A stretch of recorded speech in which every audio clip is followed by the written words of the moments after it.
Well, let's talk then to former Labour advisor and political commentator Matthew Torbitt, who joins us now. Thanks for being with us on the programme. And we've already got this tax cut on electricity announced, and already something of a row. I mean, this cut is said to have been funded by the scrapping of former Prime Minister Keir Starmer's digital ID card plan. But one of Starmer's former team, this is the former Chief Secretary to the Prime Minister, Darren Jones, saying on X, but no, the card plan was never funded. So that would imply this is not funded either. I mean, critics would say it's hardly a great start.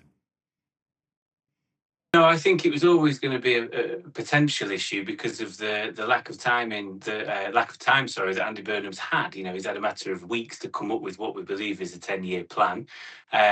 I don't think it will harm him in the immediacy, only because I think Darren Jones, if you're looking at this from a factional viewpoint, as a sort of Starmer loyalist, he's almost gone too early with this. You know, he's almost showing, look, I don't really want this to work. On day one, I'm going to call out what I think is wrong, rather than maybe keeping his powder dry and starting again. And I suppose it also poses questions because back in January, Darren Jones was saying he was asking all departments to find extra money for digital ID in the first place, as it was his sort of policy, his sort of baby, if you will. So, you know, is it funded? Is it not funded? What money was going into it? I think there's a few more questions to be answered from all sides on this one. But Andy Burnham's got to be very careful with, hasn't he, with any announcements, because he's got to balance the books as well. He has got to balance the books, but I think what he's maybe gambling on at the moment is they'll find the money. But at the moment, people, I mean, he said it down the barrel of the camera yesterday on Downing Street, I hear you. He knows that people are struggling. He knows that people are struggling to pay their bills and are feeling worse off in many cases than they maybe ever have due to inflation and in other ways, international affairs having a knock-on effect to the UK.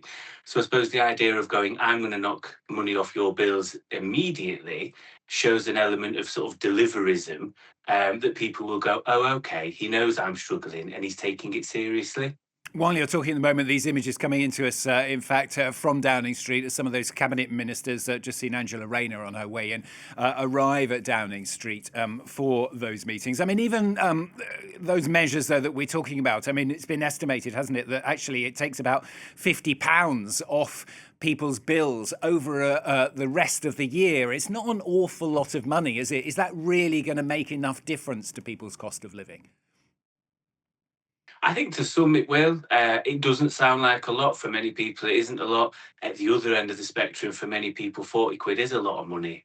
For those that are maybe out of work or those that are struggling, maybe single mums, people that are out of work trying to get back into work, students, perhaps all sorts of things. So I think it's a move in the right direction. And I suppose as a first step, he's not ruled out further action. We've also seen today there's going to be talk around hospitality getting a VAT cut potentially, and I suppose that's a sign to big businesses and small and medium-sized businesses who also feel burnt by the last Chancellor's actions with regards to them.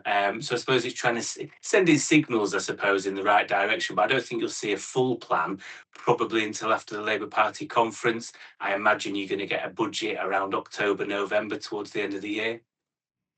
You're well known as well as being an anti-homelessness campaigner. I assume much delight from you as Andy Burnham has promised to ensure no one sleeps on the streets in the UK anymore, one of his first pledges as he took office yesterday.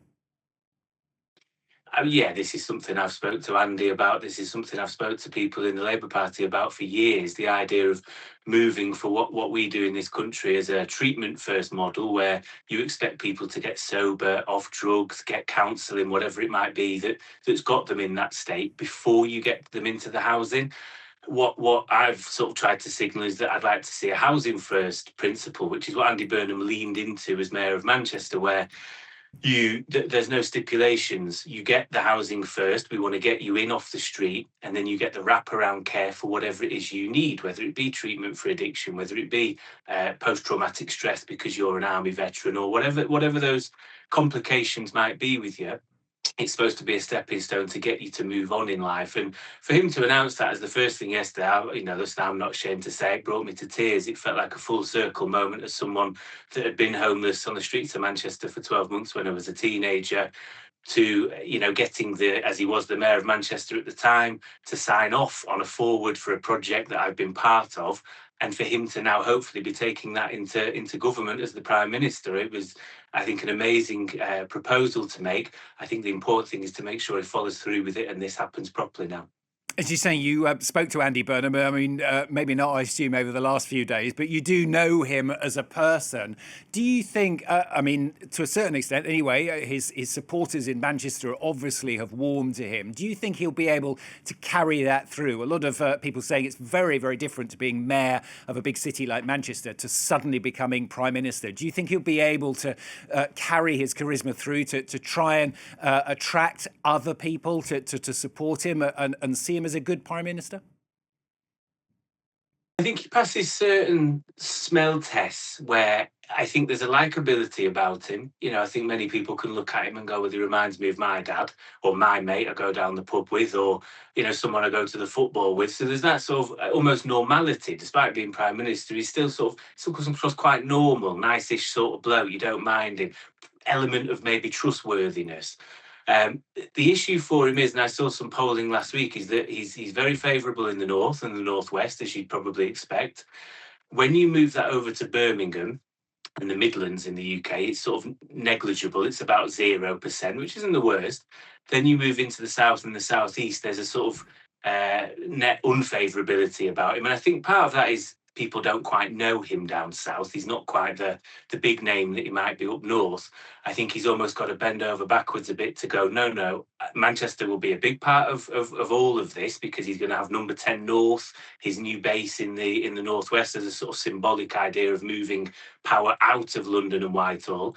But I'm for everybody. And I think that's what his campaign message at the time was, I'm for us. And it's, he's got to make sure he encapsulates, I'm not just for the North. So there's a lot of work to be done, but I believe there'll be a summer tour over the next few weeks now that Parliament is in recess. He's going to visit coastal communities, rural communities, communities down south. I think he purposely visited Gravesend in Kent, in the southeast of the country, as his first visit as leader, because I think he wants to show, no, it's not just about the north and the northwest.